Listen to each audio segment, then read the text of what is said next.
നിരവധി ക്രിസ്മസ് പാപ്പാമാർ, ബലൂണുകൾ കയ്യിലേന്തിയ കുട്ടികൾ, മാലാഖമാർ, വാദ്യമേളങ്ങൾ. പൊൻകുന്നത്തിന് ക്രിസ്മസ് ദിനങ്ങളിൽ മറക്കാനാവാത്ത അനുഭവം സമ്മാനിച്ച് ഹോളി നൈറ്റ് ക്രിസ്മസ് കരോൾ. 8 പതിറ്റാണ്ടായി പൊൻകുന്നത്തിന്റെ വിവിധ മേഖലകളിൽ ശ്രദ്ധേയമായ ഇടപെടൽ നടത്തിയ കാത്തലിക് യങ് മെൻ അസോസിയേഷന്റെ നേതൃത്വത്തിലാണ് ക്രിസ്മസ് കരോൾ നടത്തിയത്. പൊൻകുന്നം ഹോളി ഫാമിലി ഫൊറോന പള്ളി അങ്കണത്തിൽ നിന്നും ഇടവക വികാരി father doctor Thomas Poovathanikkunnel Christmas carol flag off ചെയ്തു. ഒരുമയുടെയും സാഹോദര്യത്തിന്റെയും സന്ദേശമാണ് ഓരോ ക്രിസ്തുമസും നൽകുന്നതെന്ന് ഫാദർ തോമസ് പൂവത്താനിക്കുന്നേൽ പറഞ്ഞു.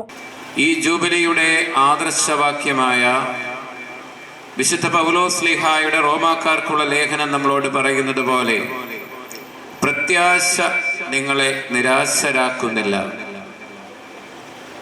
ക്രിസ്മസ് പ്രത്യാശയുടെ വലിയ ആഘോഷമാണ്. ഇത് പ്രകാശത്തിൻ്റെ ആഘോഷമാണ്. ഇത് സകല ജനത്തിനും വേണ്ടിയുള്ള സന്തോഷത്തിന്റെ സദ്വാർത്തയാണ്. ചുവപ്പ്, വെള്ള നിറങ്ങളിലുള്ള ബലൂണുകൾ ഏന്തിയ കുട്ടികൾ കരോളിൽ അണിനിരന്നു. മാലാഖമാർ, ക്രിസ്മസ് നക്ഷത്രം, ക്രിസ്മസ് ട്രീ, ഉണ്ണിയേശുവിന്റെ മാതാപിതാക്കളായ ഔസേപ്പും മറിയവും, നിരവധി ക്രിസ്മസ് പാപ്പാമാർ എന്നിങ്ങനെ നീളുന്നു കരോളിലെ സാന്നിധ്യം.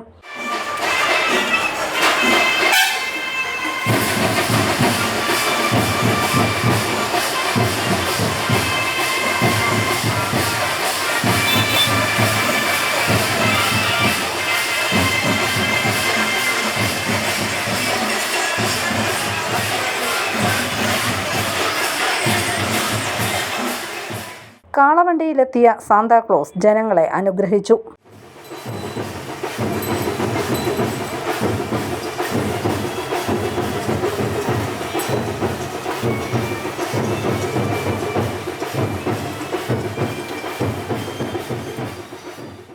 ഒപ്പം പൂജരാജാക്കന്മാരും വാദ്യമേളങ്ങളും. പള്ളിയങ്കണത്തിൽ നിന്നും പുറപ്പെട്ട റാലി ടൗൺ ചുറ്റി തിരികെ പള്ളിയിലെത്തി സമാപിച്ചു. News bureau, Ponkunnam.